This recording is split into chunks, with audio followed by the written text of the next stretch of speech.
I am a two-time breast cancer survivor. I was diagnosed the first time at the age of 39. Came sort of from out of nowhere, no family history, no even cancer in the family. But I was fortunate in that it was caught very, very early. And then 14 years later, I was diagnosed in the other breast.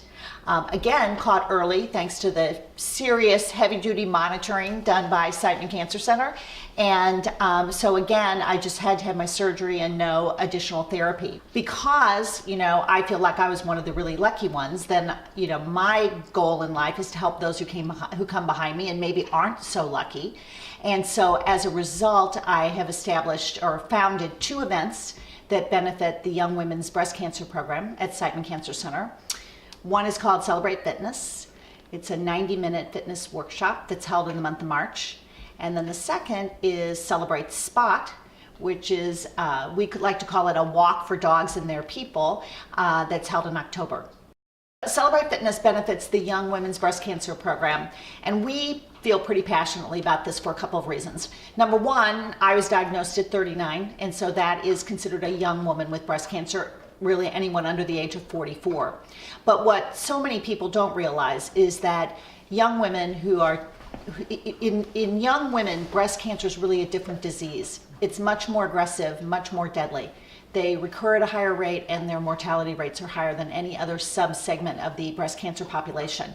And yet, because it's not a huge portion of the breast cancer population, only about 12% of the total, it's hard to attract funding for this particular group. We're having a great year with Celebrate Fitness. Our registrations are up 30% versus last year, which we're thrilled about. So we are anticipating that we'll have about 1,600 participants on Saturday, March the 6th at the Washington University Athletic Complex.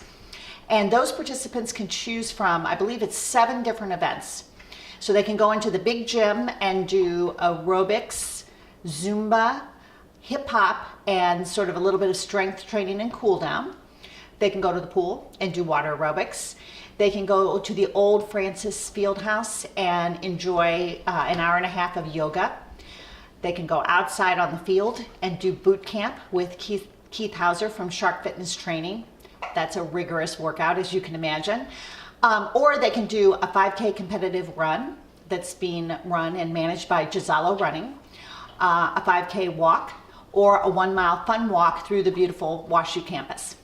Celebrate Fitness I believe it was the year in 2006 and 2007, we used the net proceeds of our event to purchase a new mammography van for Siteman Cancer Center, which was, as you can imagine, hugely gratifying for us. And to this day, when I see it coming down the street, I like to think, oh, we did that.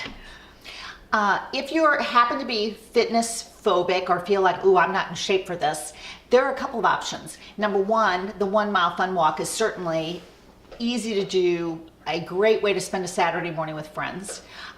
Even the 5K walk is an enjoyable walk down through Forest Park and back up, Forsyth back to Washington University. Or, maybe you just feel like I can't motivate myself to roll out of bed. Please visit www.celebrate-fitness.org and you can make a donation and do your part.